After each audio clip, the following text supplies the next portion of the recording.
Yeah, I don't think that there's. Some people say, oh, they only look at, black guys that have hair in their locks. Da, da, da.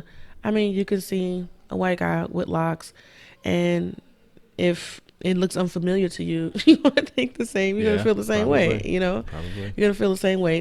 The white guy with that wears locks, his community is not gonna see him and feel any sort of way. Just like how when we see, You don't think um, so? not his community, not his space where he lives, the Oh, people that okay. know him, Yeah, yeah, yeah. the other people that wear locks, the other people Hmm. that wear, you know, He'll be certain accepted by them. t-shirts. Yeah. Yeah, yeah.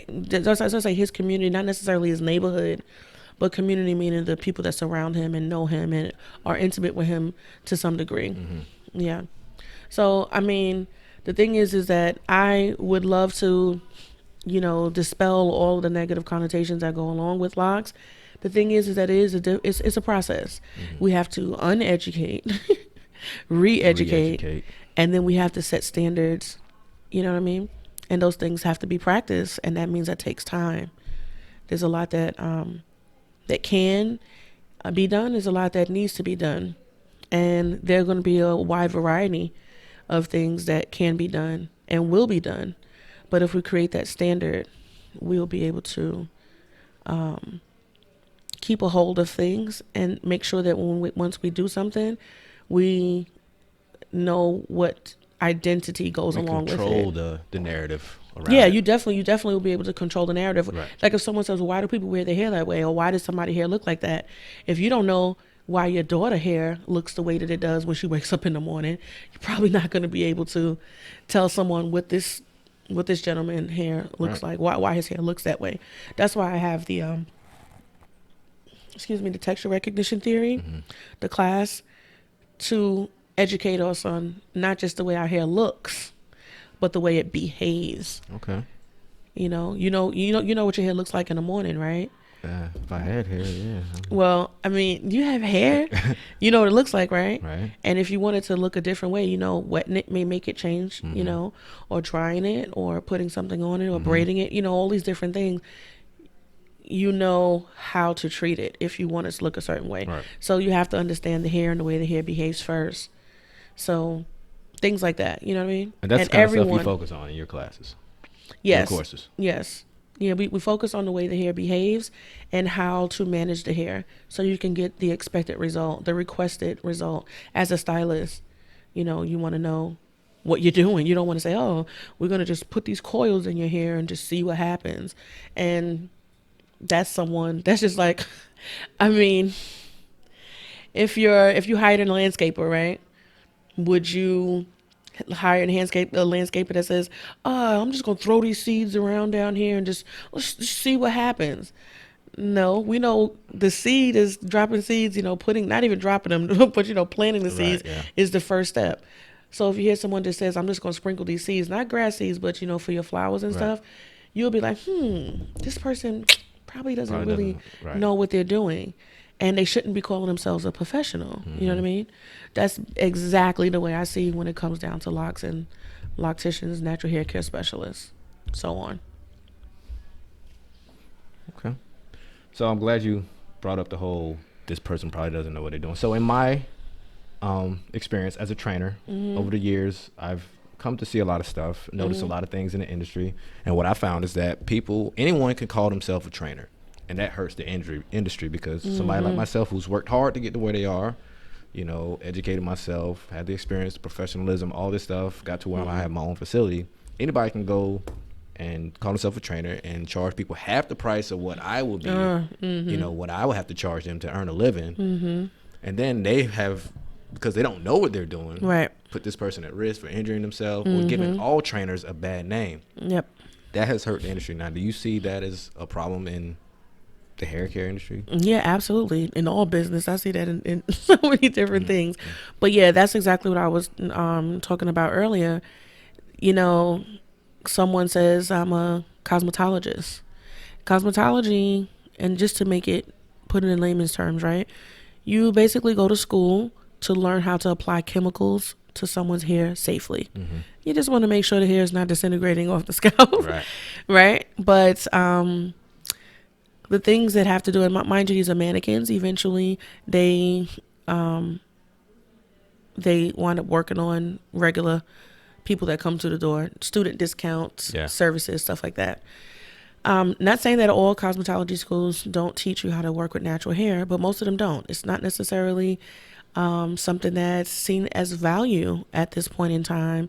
Up until recently, let me say that, of what they need to teach. Okay, because any business makes sense. You're not going to create a curriculum for a sector of people that don't seem like they're buying education. Right.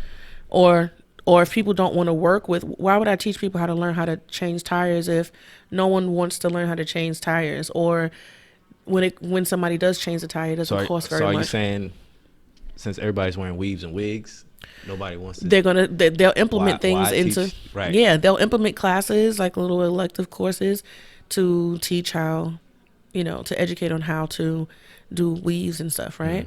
Now the thing is that the natural hair care community is booming, always has been, but there's a huge rise with social media.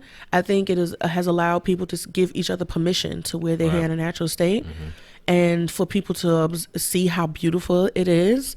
With all the different endless varieties, not just wearing it in your natural fro, but what you can do to all of the different types of hair. And a lot of people are saying that they are professionals. They're saying they're celebrity stylists or celebrity locticians. And I mean, it makes everyone look at their work and say, oh, well, this must be the top of the line. And then when they run into someone like me, they're flabbergasted, I found that at pricing, and training, at requirements, at standards that I set for them. At they're surprised at the type of attention that I give them. They're surprised that pricing is definitely one that we all pay attention to, because cost affects our business directly, of course, not necessarily the reputation, but even a person like myself can get a bad rep because I'm so serious. Right. Oh, it doesn't. I've heard, oh, it don't take all of that, Vah. But then they end up calling me for consultation for their daughter's hair. You know what I mean? But a lot of times the thing is, here's one thing. When there's a hustle that's happening, when there's anything that's making money, more people are making money doing even what you did, right?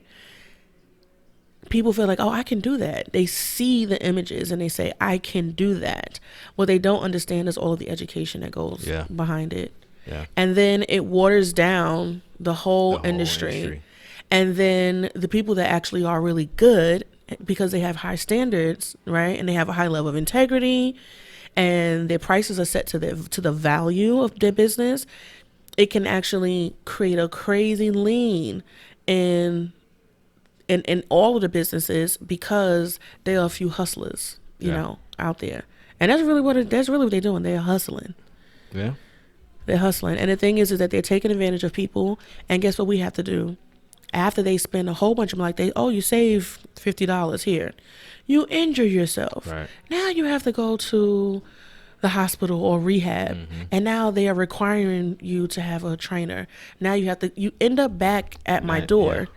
Yeah. You end up back at my door after you've tried to take as many shortcuts as possible. And I don't blame people for trying to take shortcuts, but you want to, whatever you decide to embark upon, you have to do some research, and you definitely have to educate yourself on what you say you want. Yeah. I want a trainer. You get what you pay for. I want a hairstylist. You get what you pay for. Yeah. Right? In most cases, there's some trainers who are overpriced, but that's why you got to educate yourself. Yeah. You got to look at people's content. And that's the see what thing. they're doing. Some people say overpriced. Like, some people might say that I'm overpriced because they haven't experienced what it is that they're even going to get with me in the first place. And then there's another part of the business that people outside of owning a business probably aren't going to understand. The value of our time changes when you become in high demand. Right. You know what I mean?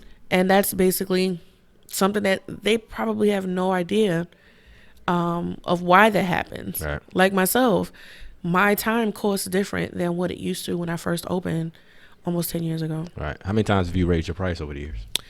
I've raised my prices. When you're doing hair, there's a rotation. Some people start off with you and they have 1 inch of, 3 inches of hair, and then, or no hair at all, and you're helping them to do a regimen to, whatever. And then eventually 2-3 years down the line, the hair is past their shoulders. And depending on what type of maintenance you're giving to their hair, it requires more time. So depending upon how quickly I can get someone's hair done, I charge based on, that, what I choose my minimum is. I know that was a long roundabout way to explain, because we're talking about business, Right. fitness, right? I've raised my prices probably 4 times over the 10 years. Mhm.